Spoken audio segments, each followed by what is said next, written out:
firme eso.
Buenos días, niños.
Resistencia está.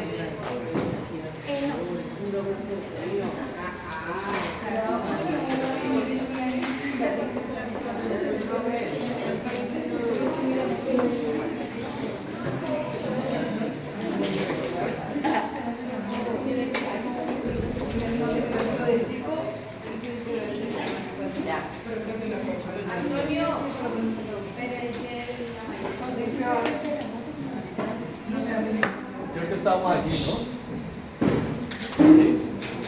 Sí.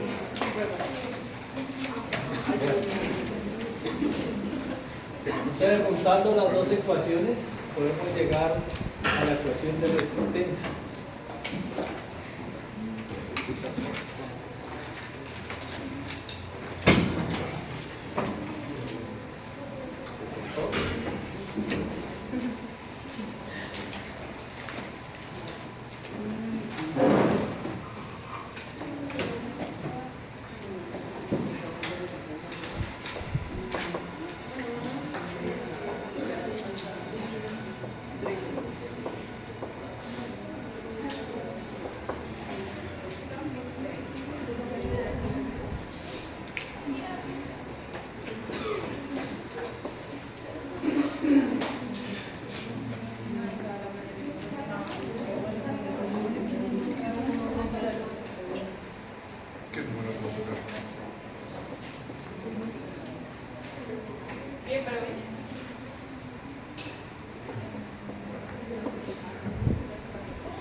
habíamos visto la ecuación de flujo,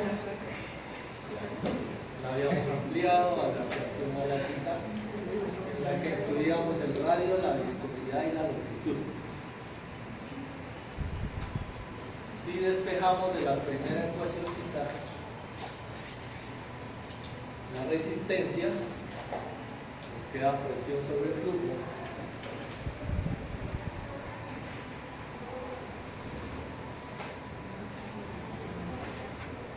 Presión sobre flujo, y vamos a reemplazar flujo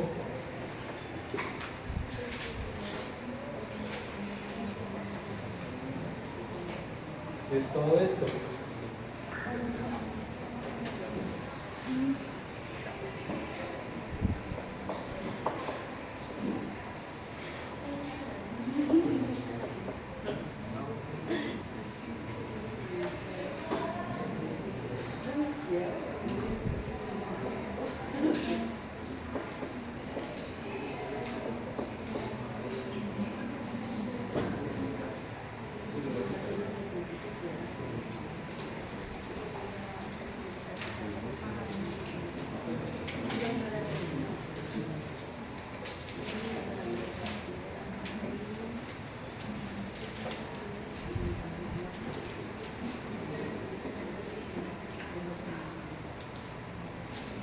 Y despejando el control de cuentos, cancelamos presión, producto de medios, productos internos, y la ecuacióncita nos queda así, que son los factores determinantes de la resistencia.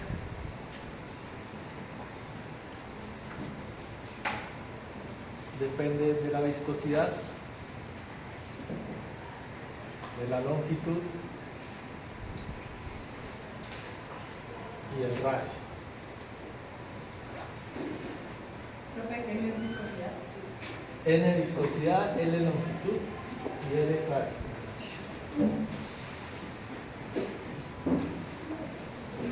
¿Cierto? Habíamos detallado pues, el papel de la viscosidad asociada al hematocrito, que es lo que a ustedes les interesa. Habíamos descrito lo que ocurría con la longitud, los vasitos que permanecen frecuentemente cerrados en condición de reposo, pero que ellos crecen con la actividad. Y el radio como un factor muy importante determinado por las arteriolas. Las arteriolas se les llama por eso los vasos de resistencia. Vasos de resistencia, ¿cierto? Porque ellos modifican el radio y con ello van a generar una alta resistencia al flujo.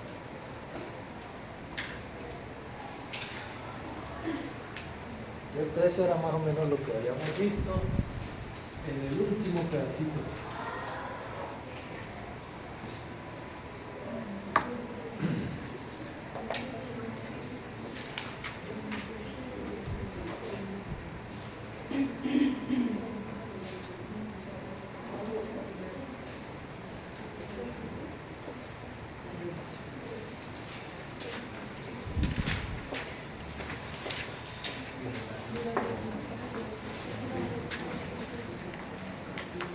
Los dos tipos de resistencia que existen, que vieron por allá en su bachillerato.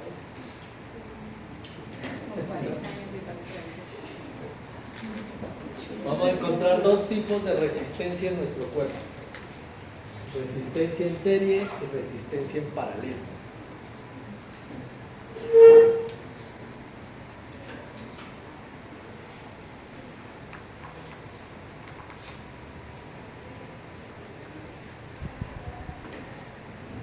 Resistencia en serie y resistencia en paralelo. Resistencia en serie es cuando ellas se disponen una atrás de la otra. Más o menos así.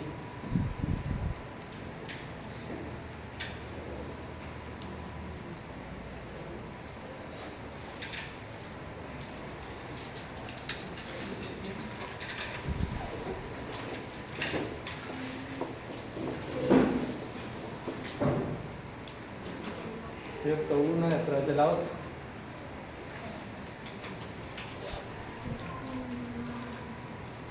Y resistencia en paralelo más o menos así.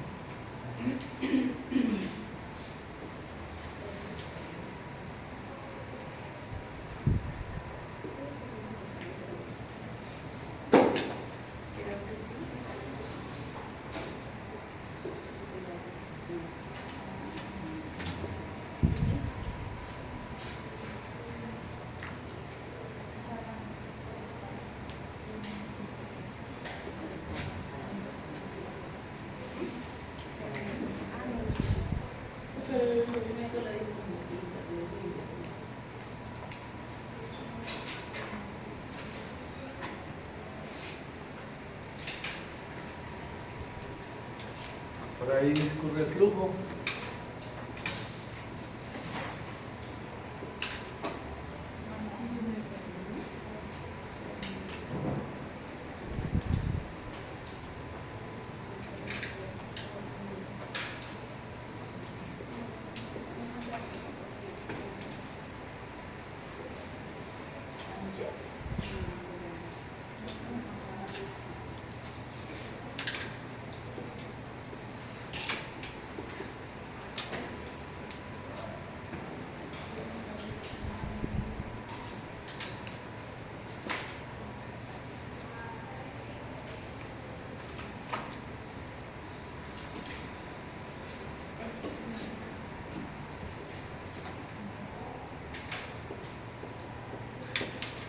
Están dispuestas en paralelo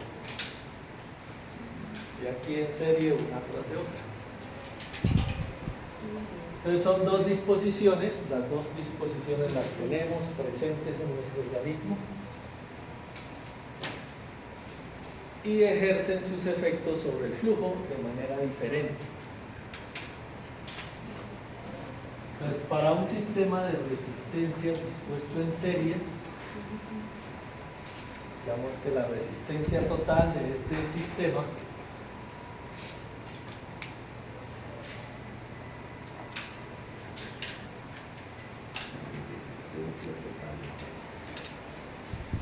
y acá la resistencia total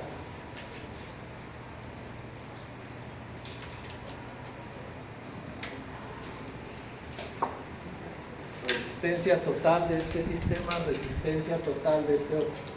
Resistencia total en serie, resistencia total en paralelo.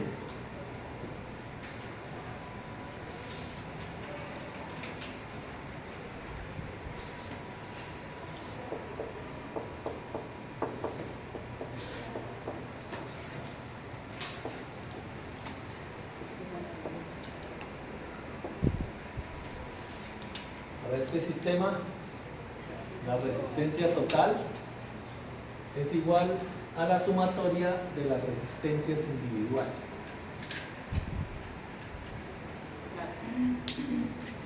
Para un sistema dispuesto en serie, la resistencia total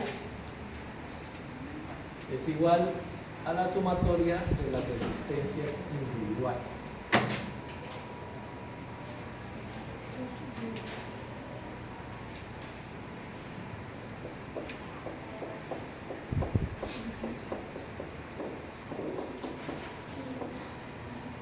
¿Cierto? Aquí tenemos 4 resistencias.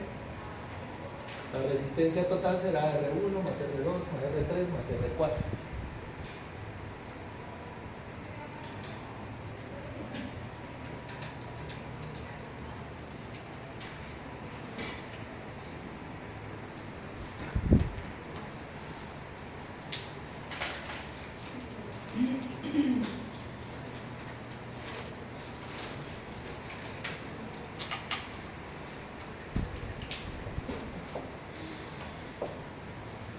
Vamos a asumir momentáneamente que el valor de cada una de estas resistencias es el mismo.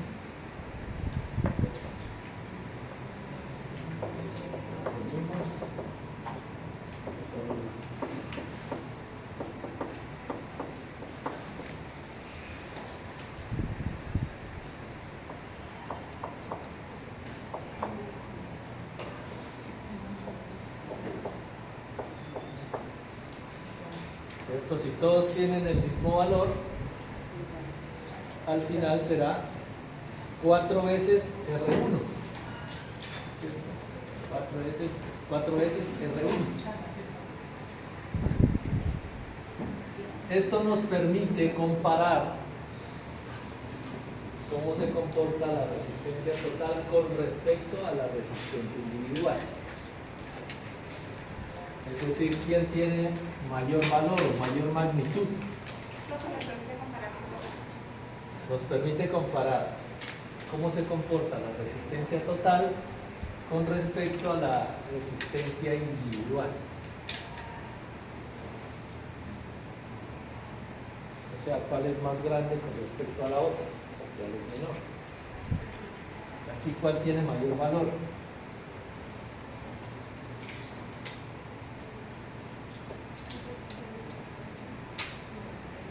¿Cuál valor es mayor? ¿Este o el? ¿Resistencia total o R1? ¿Cuál es más grande? Si yo comparo el valor de R1 con el valor de la resistencia total, ¿cuál es más grande? La resistencia total es más grande porque R1 hay que multiplicarlo por 4. Entonces, la resistencia total dispuesta en serie termina siendo mucho mayor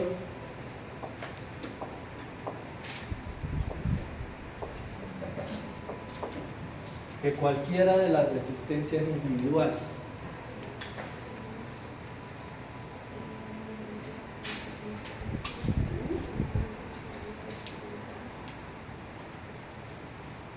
La resistencia total termina siendo mucho mayor que cualquiera de las resistencias individuales.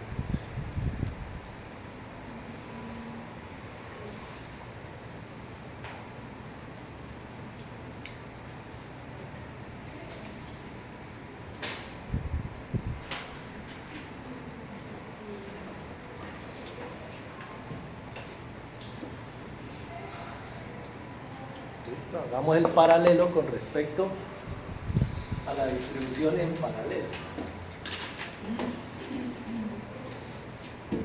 Hagamos el símil, pues, para cambiar de tema.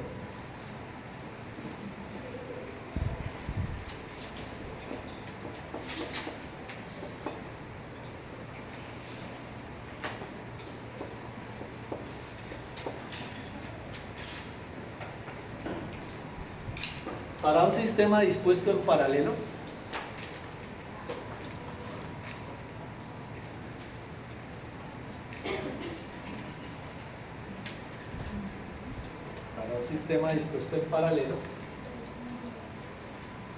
el inverso de la resistencia total en paralelo, el inverso de la resistencia total en paralelo es igual a la sumatoria de los inversos de las resistencias individuales. ¿Por qué inverso? ¿Por qué terminan siendo inversos?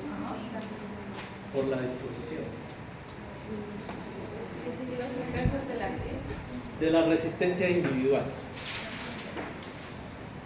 Por la simple disposición terminan siendo matemáticamente así.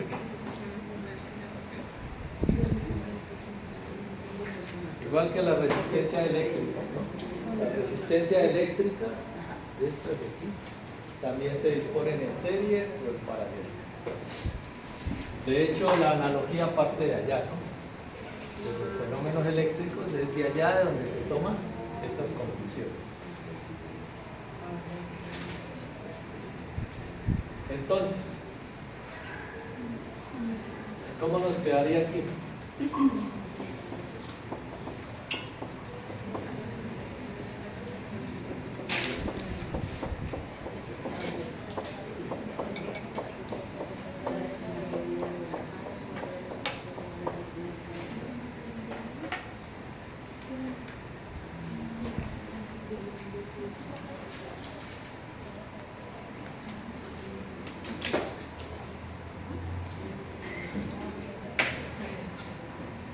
¿Cierto? En este caso nos quedaría el inverso o el recíproco, ¿no? Que la resistencia total en paralelo sería igual a 1 sobre R1 más 1 sobre R2 más 1 sobre R3 más 1 sobre R4.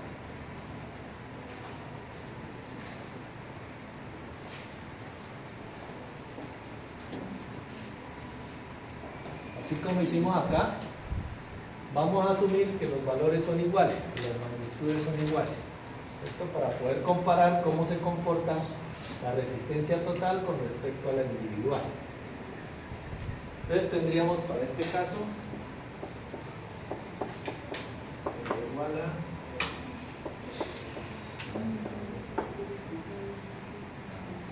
4 sobre L1. ¿Cierto? Sumamos acá y el denominador es mismo.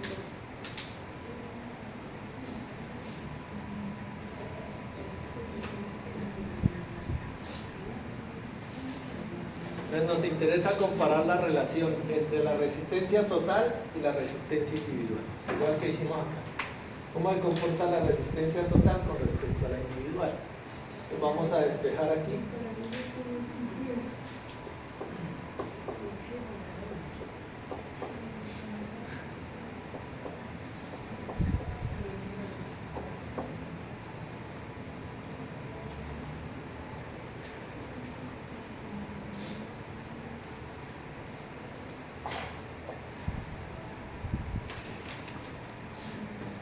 Despejamos y obtenemos que la resistencia total en paralelo sería igual a R1 dividido 4. Y ahí ya podemos comparar cuál es más grande.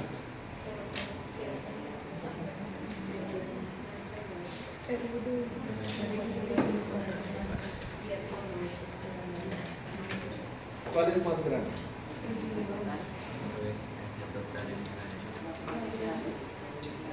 La resistencia total en paralelo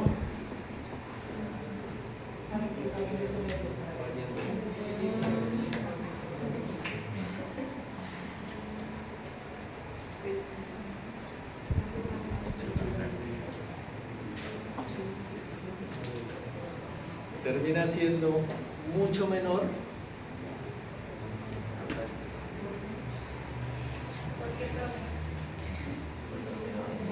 Miren, ¿cómo sabemos que esto es menor o esto es mayor? Este valor hay que dividirlo por 4 para que sea igual a esto.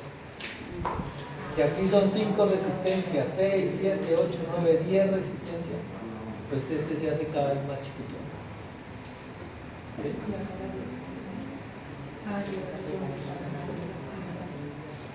En cambio allá no. Acá lo multiplicábamos. Entonces es más pequeño que este. Acá como lo estamos dividiendo, este termina teniendo un valor más chiquito. Y entre más crece este número, más pequeño se hace la resistencia total.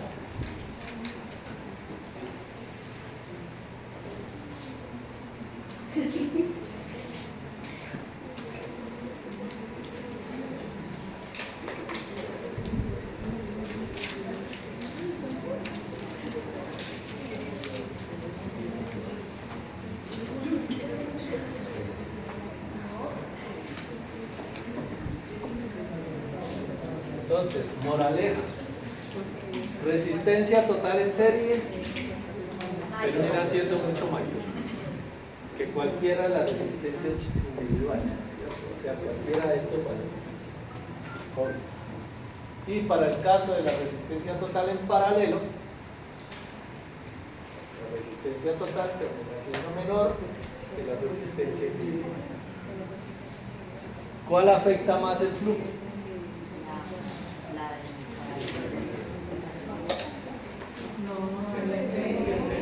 Serie.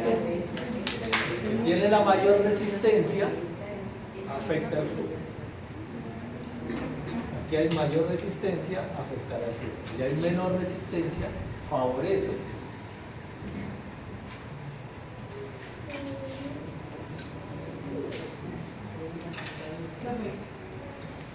Sí. En serie ahí mayor. La resistencia es más grande.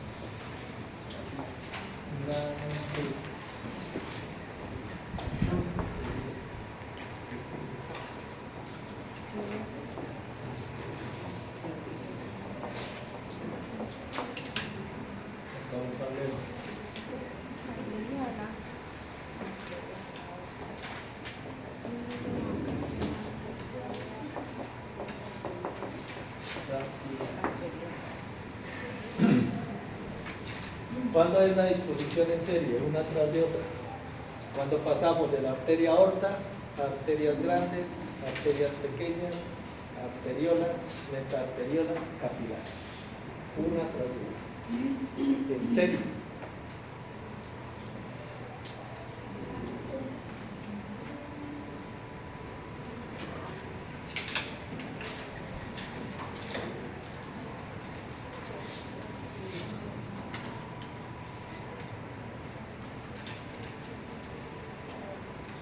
Sí. Por acá, un poco más claro.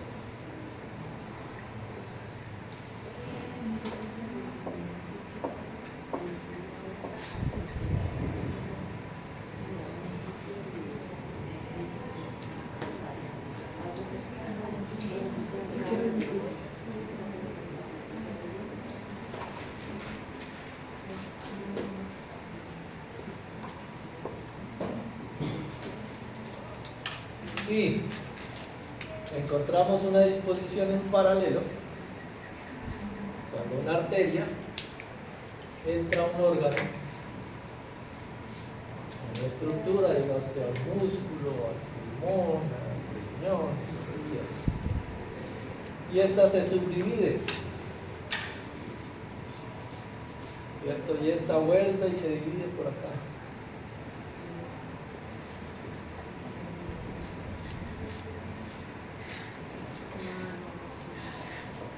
Y entonces obtenemos esta distribución en paralelo. Esto es paralelo a esto, a esto, a esto, a esto.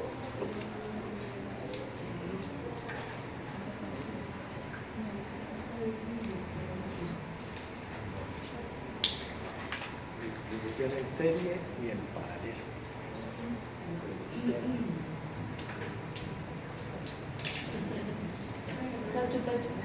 Todo me cae todo.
Entonces hemos visto conceptos de flujo, ¿cierto?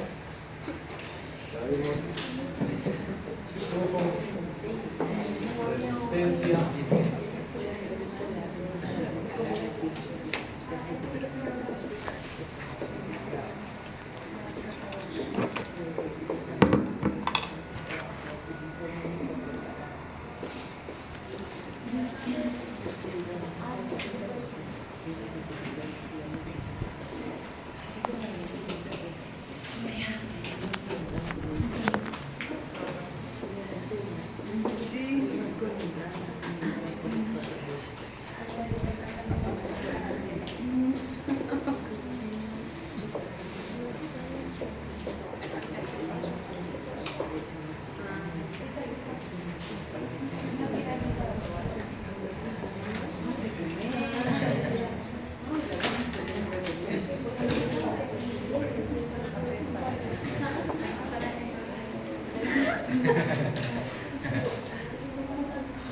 Bueno, hemos visto los conceptos de presión, de flujo y de resistencia y de la disposición de la resistencia. ¿Cierto? Con esos conceptos previos podemos pasar a lo que se conoce como el principio de continuidad del sistema circulatorio.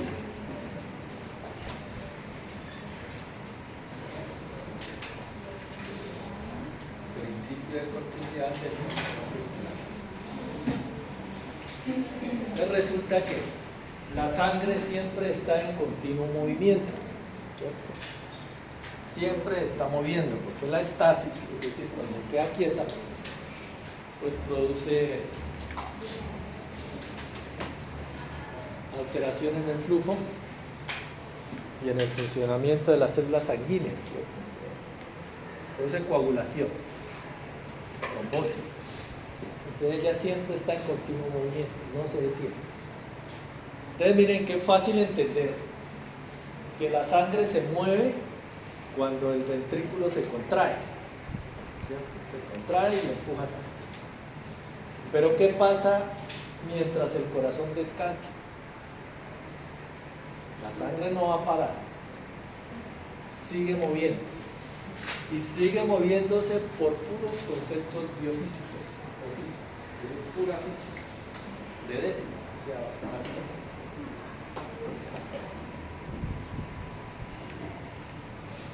Entonces son todos estos factores los que intervienen en ese principio de continuidad. El comportamiento de la presión, cómo se comporta el radio,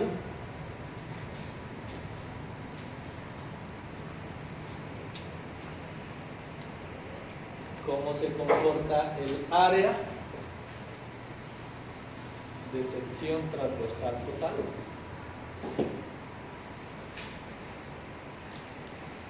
cómo se comporta la capacitancia y la última, que es la gran beneficiada, que es la velocidad.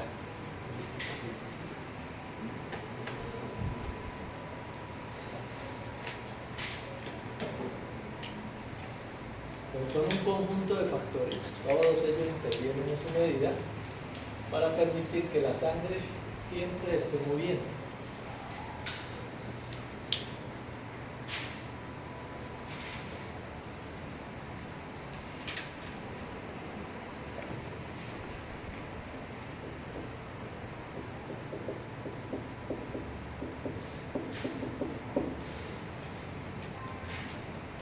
Cada una de estas variables tiene un comportamiento diferente a lo largo del lecho circulatorio. ¿Cuál es el lecho circulatorio? Aquí está en términos grandes, ¿no? Arterias grandes, arterias pequeñas, arteriolas, metarteriolas, capilares, vénulas, venas pequeñas, venas grandes, venas más grandes que las grandes, venas. ¿Sí? Esto es lo que le llamamos el lecho vascular.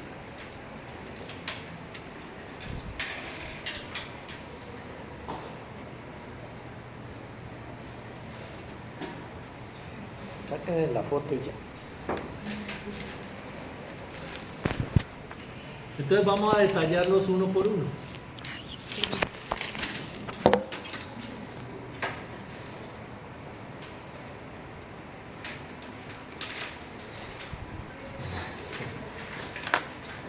¿Voy muy rápido?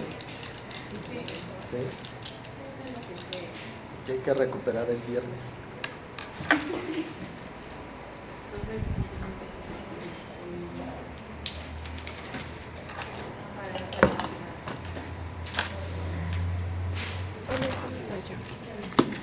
Bueno, este primerito es la presión.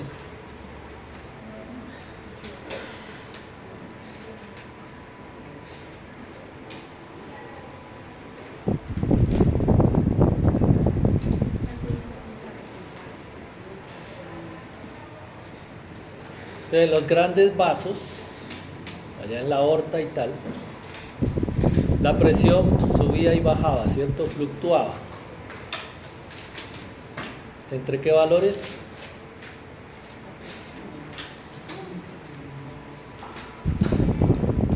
O sea, la presión arterial. De 80 y 120, ¿cierto? En la medida que nos alejamos del corazón y por efecto de las mismas resistencias en serie, pues esa presión va cayendo. Va cayendo, va cayendo, va cayendo, va cayendo. Aquí en la entrada al capilar alcanza un valor de 32 milímetros de mercurio. En la entrada al capilar.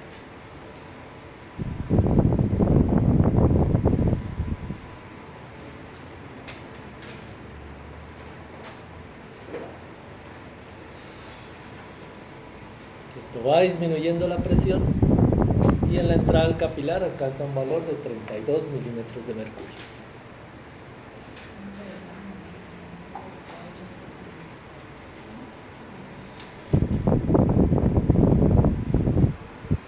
En el capilar sigue bajando. Sigue bajando. Y en la salida del capilar, el valor es de 15 milímetros de mercurio.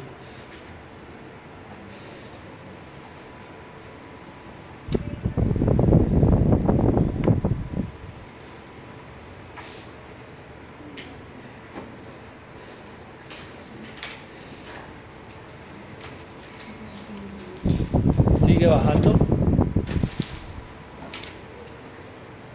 y en la vena cava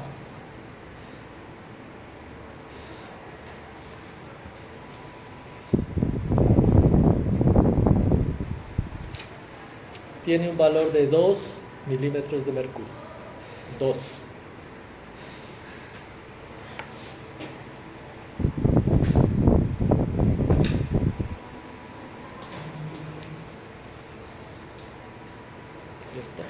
Entonces miren, aquí en el sector arterial pulsa, sube y baja, fluctúa, ¿cierto? Se conserva la energía pues que le imparte el corazón, que contrae y sube y mientras descansa la presión cae. Entonces pueden dibujar ahí una rayita por la mitad que le represente la presión arterial media. No la puse pues porque no amerita tampoco, ¿cierto? Y a partir de aquí de los capilares ya deja de pulsar, se mantiene estable. Va cayendo, pero el valor es estable. Eso se debe a la amortiguación elástica.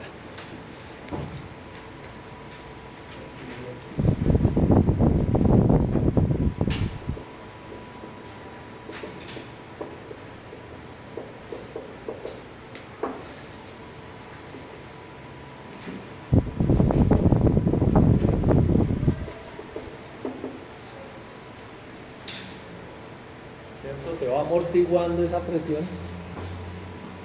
principalmente por las arteriolas, como les decía hace un momentico, por eso se les llama vasos de resistencia. Entonces el papel que ellas cumplen es bajar la presión y amortiguar esa fluctuación.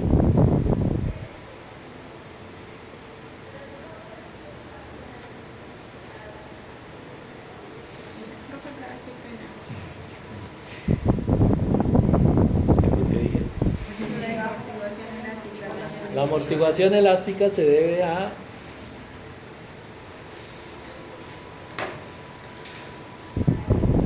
el papel de las arteriolas,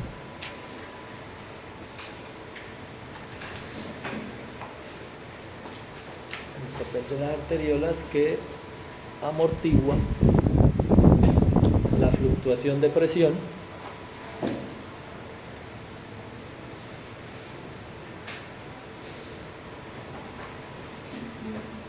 y terminan pues por estabilizar ya cuando la sangre llega a los capilares.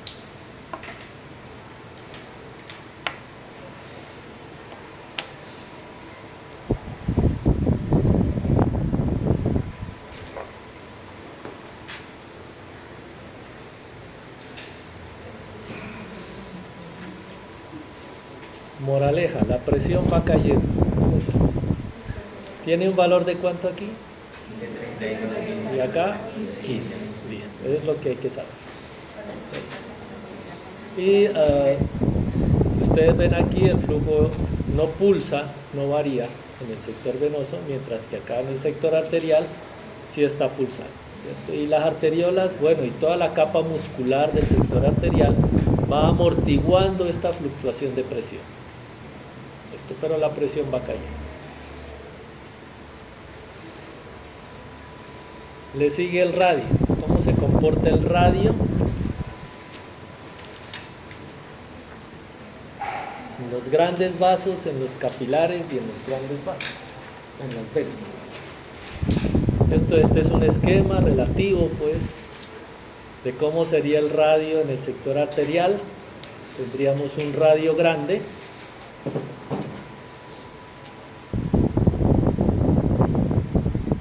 Y en la medida que nos vamos subdividiendo,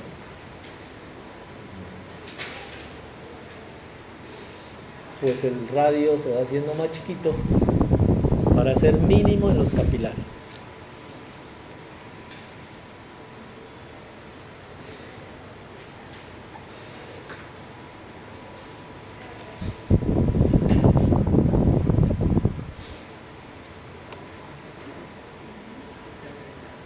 Y luego esos capilares pues se van juntando. ¿Y qué le pasa al radio? Vuelve a crecer.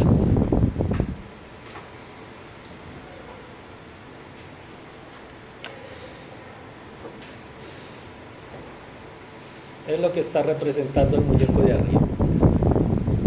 Radio grande en el sector arterial, un radio pequeñito en los capilares y vuelve a ser muy, muy grande por acá.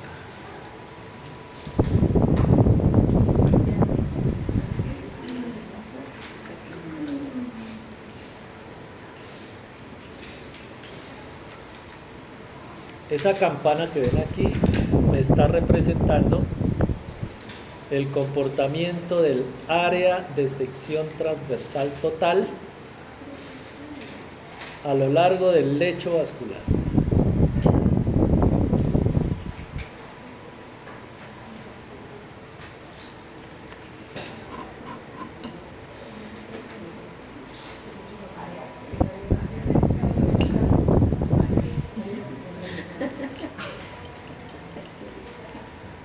Área de sección transversal total.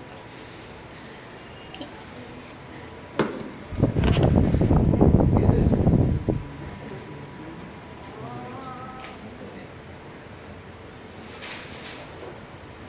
Digamos que esta es la arteria aorta. Ustedes la cortan.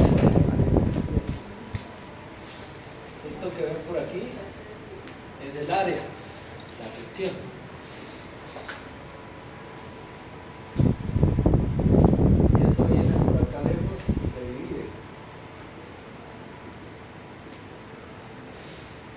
Entonces por aquí tengo el área de las arteriolas, arterias pequeñas, y esto vuelve y se divide acá.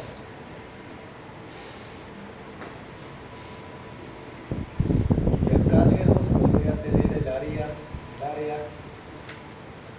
de los capilares.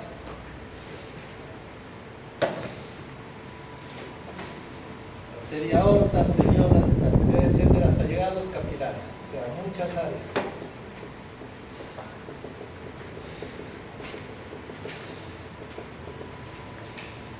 Si comparamos el área de la arteria aorta con el área de los capilares, ¿cuál es más grande? Área de sección transversal total. Si lo comparamos con un solo capilarcito, pues claro, este es muy chiquitico, pero cuando lo sumamos todos, eso es total. El área de sección transversal total termina siendo muy grande con respecto al área de aorta. Es lo que refleja la campana. El área termina siendo pequeña en términos relativos en el sector arterial, arterias grandes, muy grande en posibilidades. Y luego cuando esos vasos se juntan, pues en vez de las venas, vuelve a ser pequeño.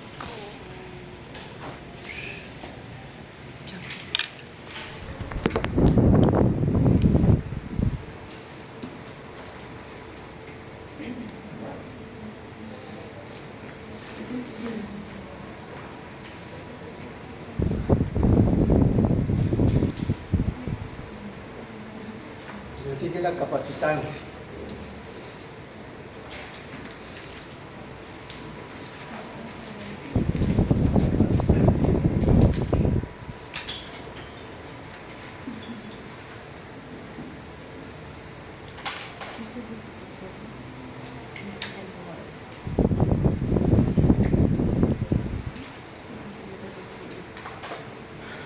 En términos simples, la capacitancia corresponde al volumen de sangre que se aloja en cada sector.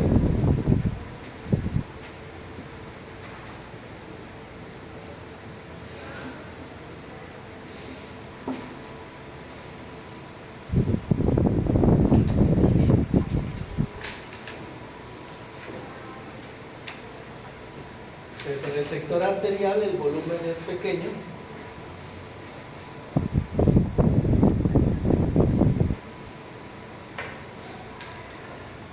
Si lo comparamos con el volumen de las venas, es muy grande. Entonces tenemos poco volumen de sangre en las arterias y mucho volumen en las venas. La capacitancia arterial es pequeña, la capacitancia venosa es grande.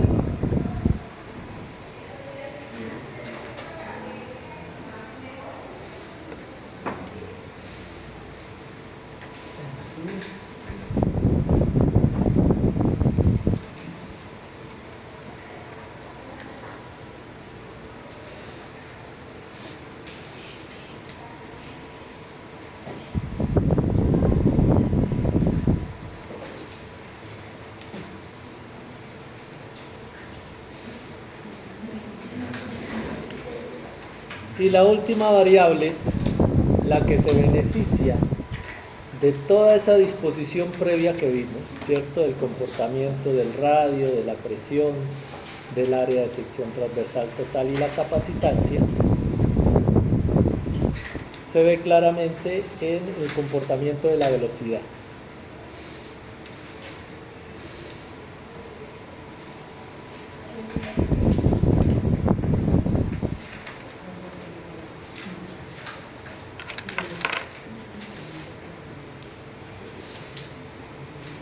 Entonces por aquí tenemos arterias grandes, digamos arteria aorta por aquí. ¿Cierto? El corazón le imprime una velocidad a la sangre. Obviamente la velocidad de la sangre en el sector arterial es grande. Y en la medida que la presión va bajando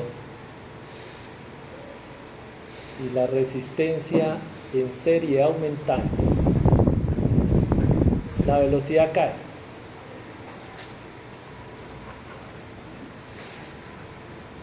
¿Cierto?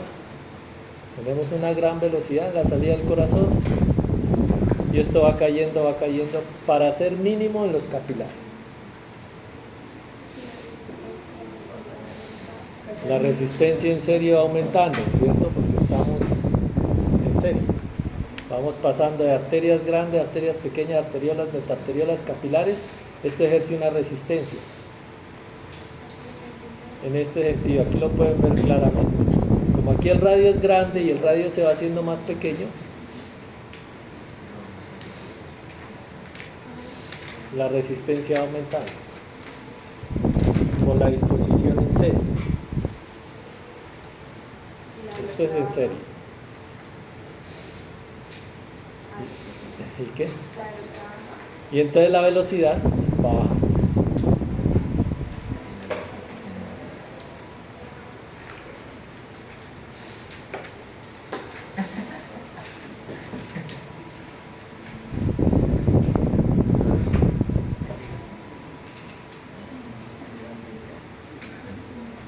Entonces la velocidad cae.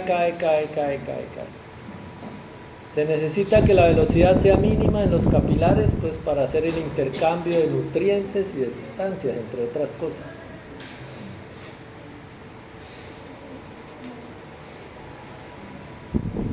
¿Cierto? Si pasara a gran velocidad por los capilares, pues no tendríamos tiempo ni de intercambio ni de nada. Eso requiere que sea lenta aquí en los capilares. Y uno esperaría que la velocidad muera aquí, ¿cierto? Y continúe así chiquitica. Pero resulta que por toda esa disposición previa del árbol arterial, árbol vascular, por todas las características que vimos, de la presión, del radio, del área de sección transversal total y de la capacitancia, la velocidad empieza a recuperarse.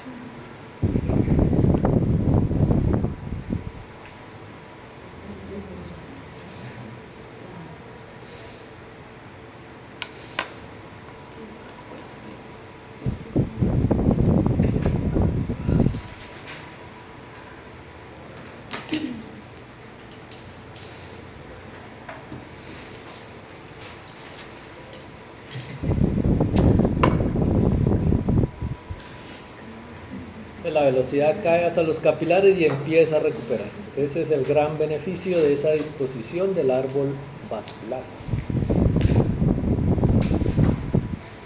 Pero resulta que no se recupera totalmente. Entonces, si ustedes comparan este valor final con el valor inicial,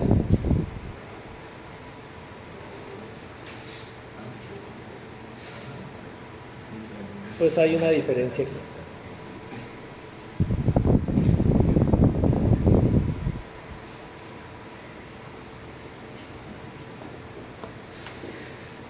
Obviamente, en todo ese recorrido hay una pérdida de energía por efecto del rozamiento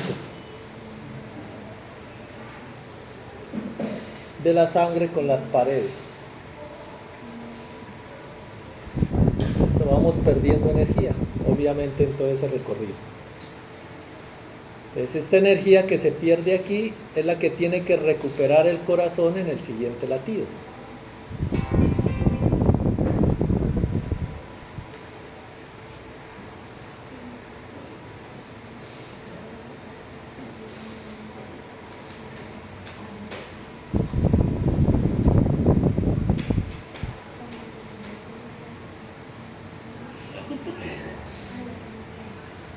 Quedó muy feo el corazón.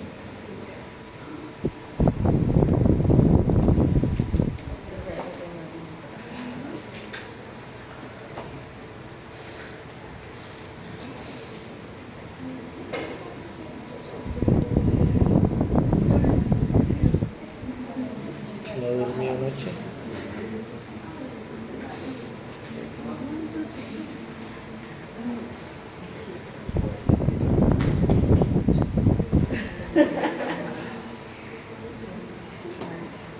Listo.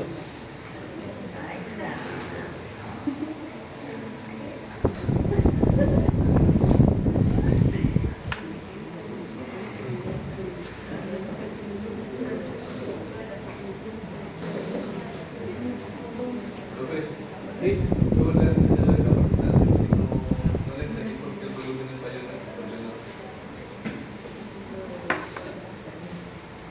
En el sector arterial tenemos poco volumen almacenado. Poco volumen. Y en las venas hay mucho volumen. Por eso a las venas se les llama vasos de capacitancia. Adicionalmente a eso, si ustedes recuerdan de su anatomía, tenemos dos venas por cada arteria. ¿Sí les dieron ese dato? Y las arterias tienen características distintas. Las arterias tienen características distintas a las venas. Las arterias son de paredes más gruesas, tienen más músculo liso. Las arterias son más elásticas.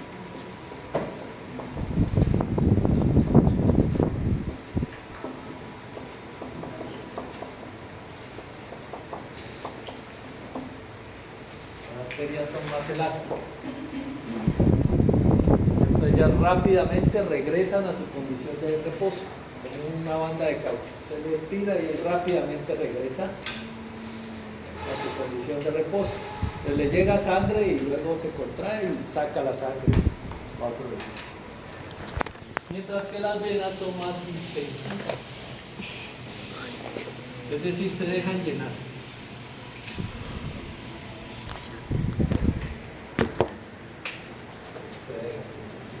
Entonces eso permite que haya poco volumen en las arterias y mucho volumen en las venas. Casi el 60% de la sangre está en las venas.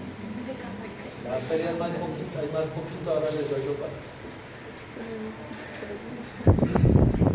Entonces el concepto fácil de capacitancia para recordar es el volumen, poco volumen. Pero el concepto completo biofísico de capacitancia es la relación entre el volumen y la presión.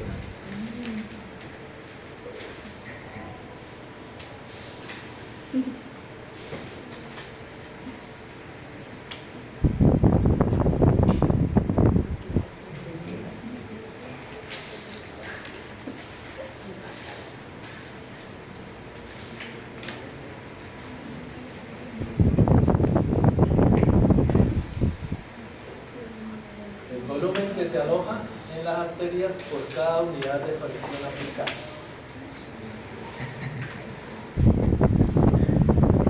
Entonces, ¿por qué la capacitancia arterial es chiquita? Porque tenemos poco volumen, pero miren la presión, alta presión. Tenemos poco volumen con valores de presión altísimos, lo que nos da un valor de capacitancia. ¿Qué ocurre en el sector venoso? Tenemos mucho volumen, pero con una presión chiquita, lo que le da un valor de capacitancia alto. Chévere, ¿no?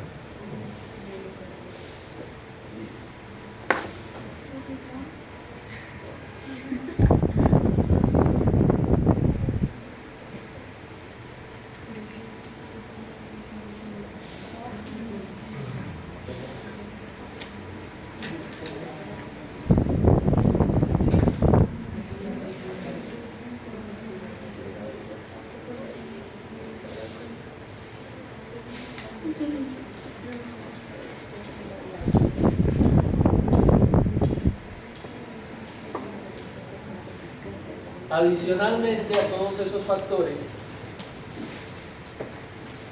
que permiten ese principio de continuidad, hay dos adicionales que contribuyen al principio de continuidad, que son la energía potencial elástica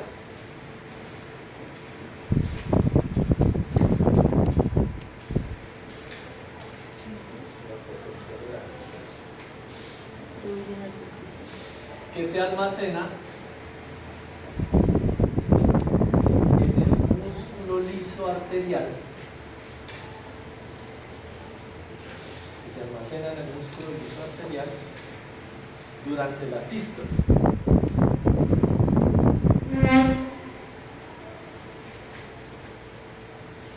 Y que se libera en diástole.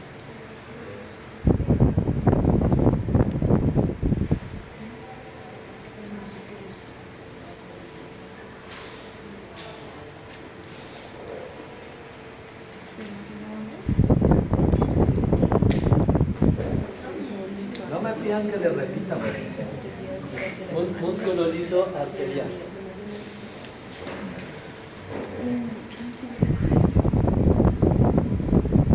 Entonces, el corazón se contrae y empuja un bolo de sangre,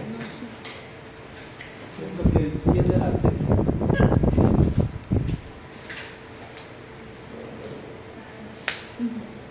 Eso es potente y con fuerza. El corazón se contrae y empuja un bolo de sangre. Distiende la arteria, distiende el músculo liso, Y el músculo liso en forma autónoma responde a esa distensión y se contrae.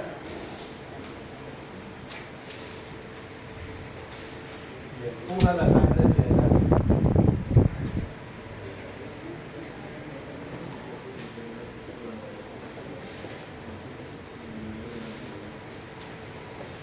Se distiende, vuelve y se contrae y empuja nuevamente hacia adelante.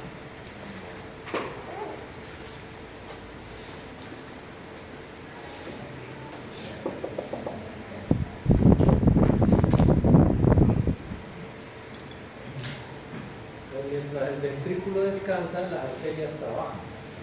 Entonces se produce esa onda de pulso que ustedes perciben acá. Es muy rápido.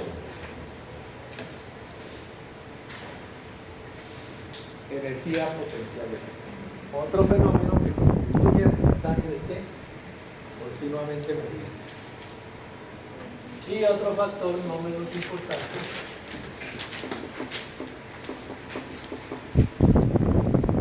el corazón le imprime una velocidad. Le imprime una velocidad. Es una energía, en la medida pues que vamos avanzando se va disipando.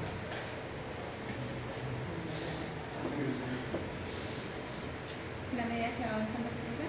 Se va disipando, se va perdiendo esa velocidad.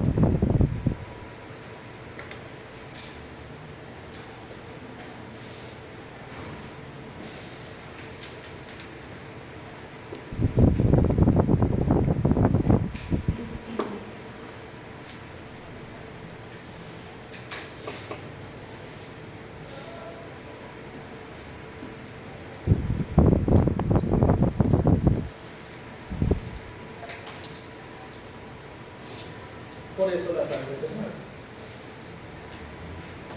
Pura física. Ahora vamos a poner números para no saltar.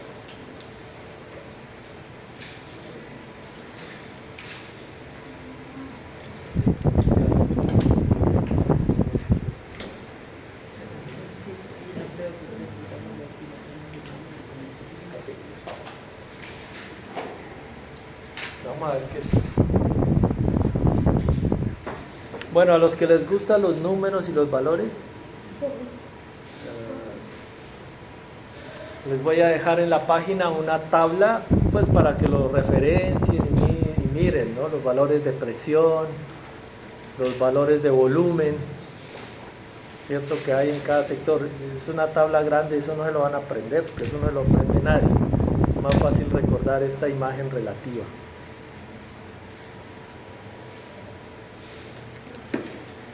A ver qué tengo por aquí. Ah, los volúmenes, miren, los que les gustan los números. Volúmenes en venas casi el 64%, en arterias y corazón el 20%, en el pulmón el 9%, arterias y capilares, arteriolas y capilares 7%. Ahí me dolió en el alma. Tiene forma. Ahí llegó la I.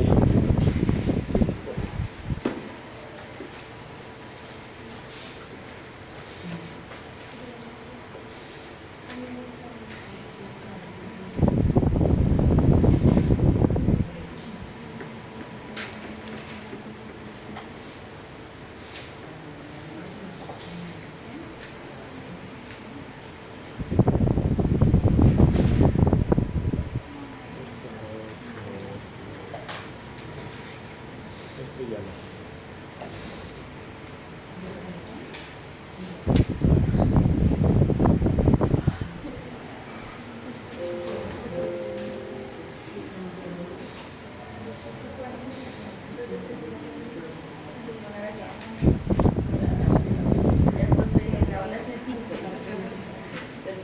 ¿Cómo? Son las 9:15 apenas. Después que avanzar. Ahora tanto.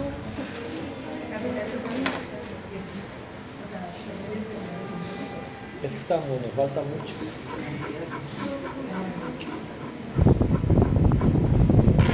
¿Sí? No, eso no es difícil. Es muchísima información. Vamos en la mitad. Imagínate.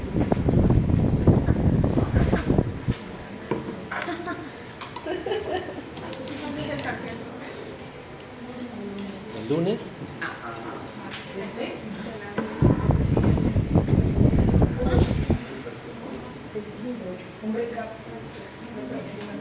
Y el lunes. ¿Un qué? Un recap. Pues será el sábado. Porque...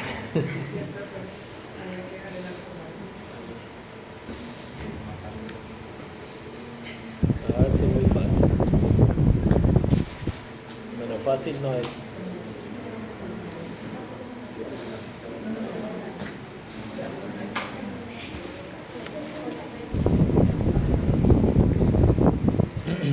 Recuerdo que estamos en circulación arterial, capilar y venosa.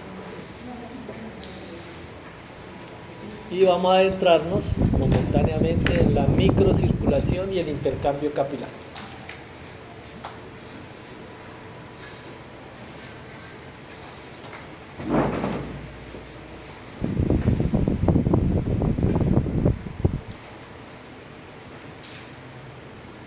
Microcirculación e intercambio capilar.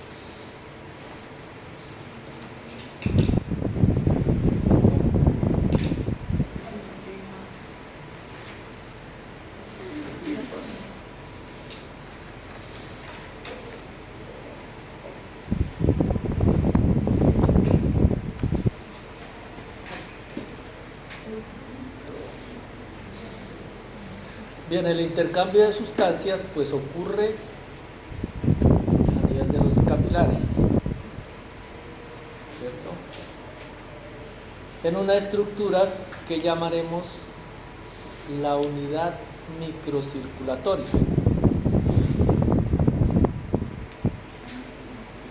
Es una estructura pequeñita y tal, pero es muy importante en la determinación del flujo en los diferentes órganos. Y según ella se comporte, será el intercambio de sustancias. Esa estructura la llamaremos la unidad microcirculatoria. ¿De qué consta?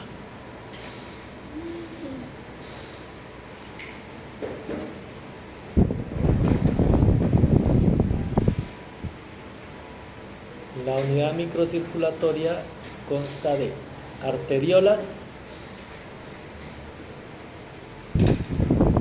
metaarteriolas,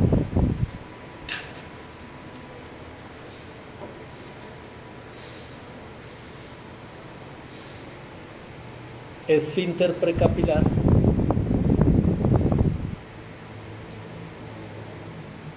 y capilar.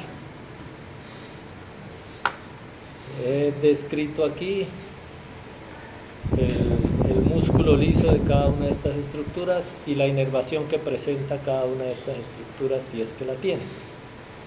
Hagamos la descripción aquí, con que hagan ese paralelo es suficiente.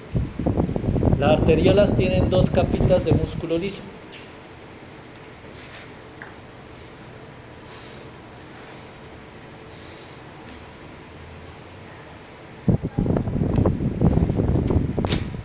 Las metaarteriolas, pues obviamente son más delgaditas y tienen una capita de músculo liso.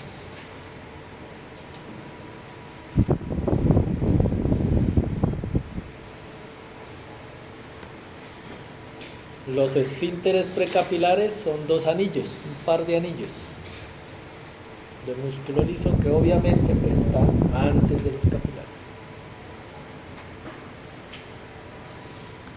Y los capilares, pues obviamente no tienen músculo liso, son simplemente las células endoteliales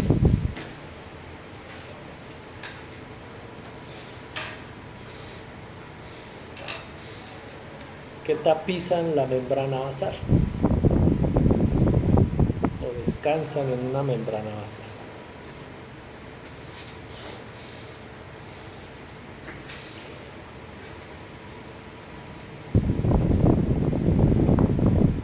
descripción relativa de la inervación.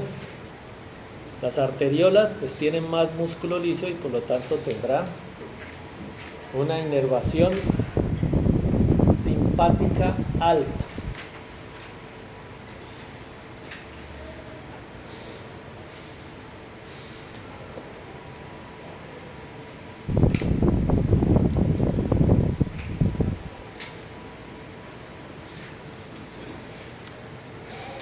En comparación con las metaarteriolas, que tienen solo una capa de músculo liso y entonces la inervación es más escasa.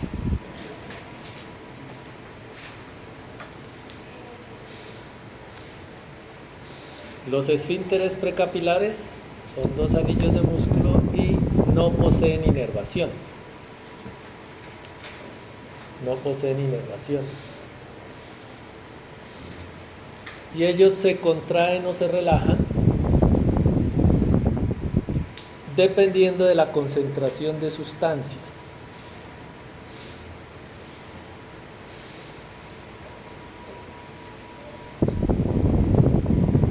Que hay en el medio, en la proximidad. Y los capilares pues tampoco tienen inervación. Arteriolas, entonces inervación simpática alta, metaarteriolas, inervación simpática también más escasa. Aquí vamos a mencionar mucho el simpático porque es muy importante, más que el parasimpático para efectos de determinar el flujo.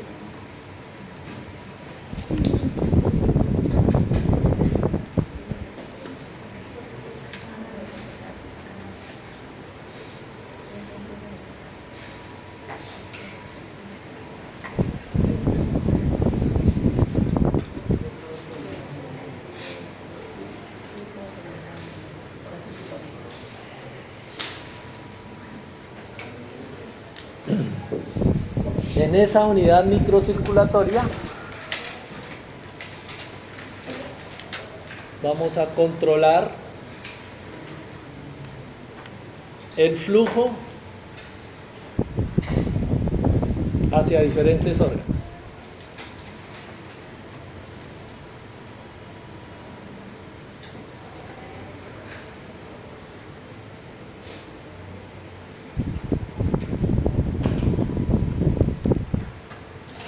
Pues si estamos regulando el flujo, también vamos a controlar el intercambio de sustancias.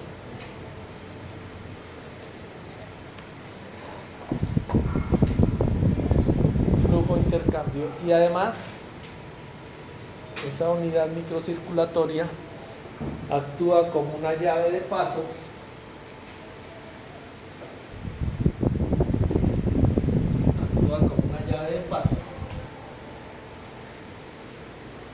que influye sobre el retorno venoso.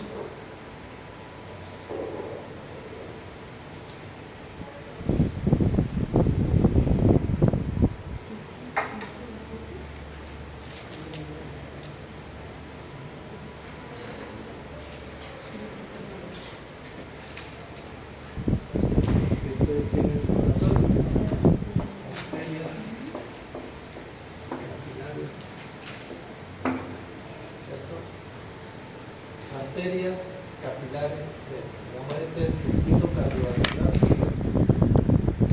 Después de las arterias, pues vendrán las arteriolas con todo el control del flujo. Entonces, si este sistema de arteriolas, metaarteriolas, la unidad microcirculatoria se abre o se cierra, va a determinar cuánta sangre pasa desde aquí hasta acá. ¿Cierto?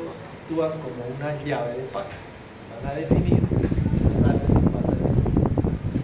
Si esto se abre, pasa sangre. Si esto se cierra, no pasa sangre. Por eso decimos, actúa esa unidad microcirculatoria como una llave de paso. Y va a determinar finalmente el retorno venoso, retorno de la sangre al corazón.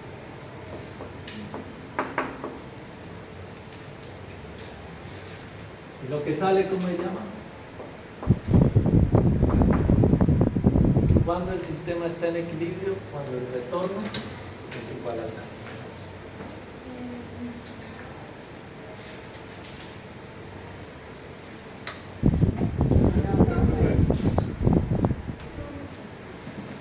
de pronto no figuran las. Sí, ahí estaremos en completo equilibrio.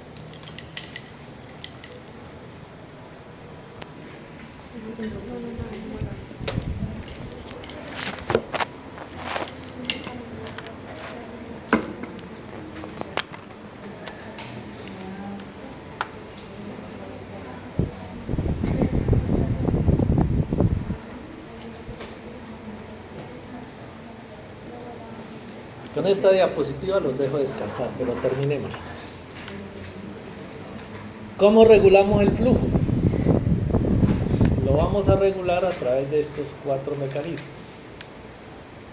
Pues obviamente el sistema nervioso a través del simpático y el parasimpático. ¿Cuál es más importante? El simpático. Sí, es muy importante, por eso está en rojito y con letra más grande. Simpático. El parasimpático regula el flujo hacia unos sectores que son pequeñitos, de pequeño tamaño.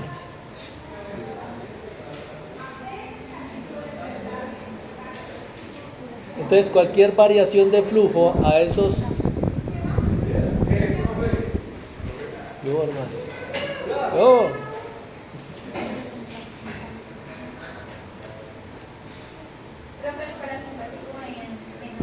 En órganos pequeños, estructuras que son pequeñas.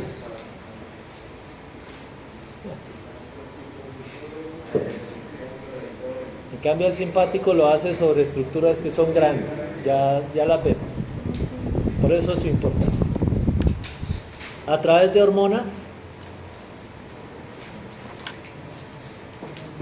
como ustedes ven endocrino, yo en eso no me demoro.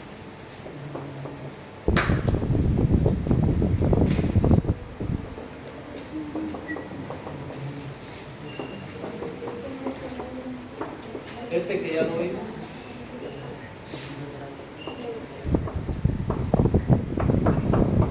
Y este que también lo verán, que ya lo vieron. Sistema renina, angiotensina, aldosterona. Lo van a ver en renal con más detalle, seguramente en el endocrino también lo pasará.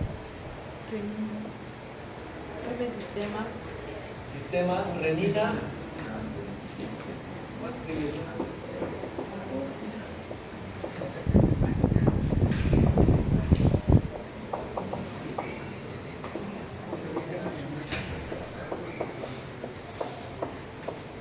Lo van a ver por allá, pero si tienen la oportunidad, pues vayanlo leyendo.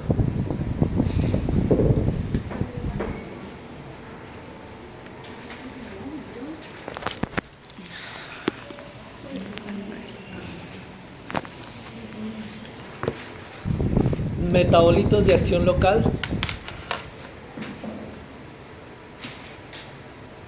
Metabolitos de acción local, los cuales dependen del metabolismo de la estructura. Dependen del metabolismo de la estructura. Y entonces se van a producir o vasodilatación o vasoconstricción dependiendo de su concentración.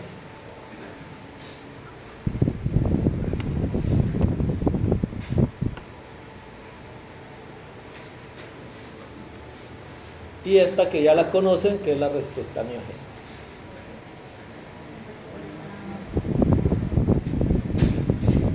Metabolitos de acción local. Entonces, dependiendo del metabolismo, las concentraciones de sustancias cambian, suben, bajan, y eso va a producir vasodilatación o vasoconstricción.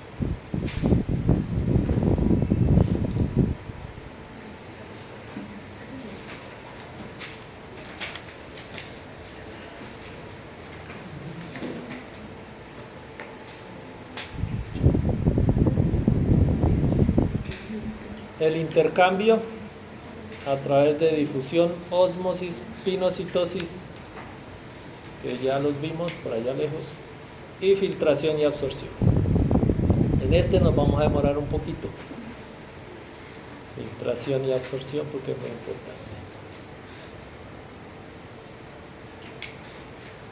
Y si me acuerdo, vemos algo sobre el retorno venoso. Pero eso será mañana.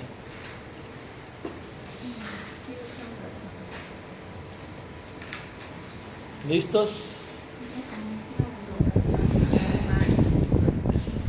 Tienen que ponerse al día. ¿Qué hicieron el viernes?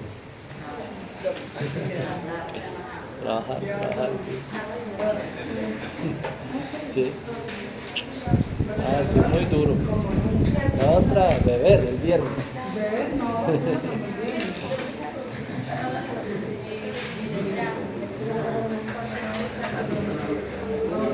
Listo, niño, muchas gracias. ¿Qué fue?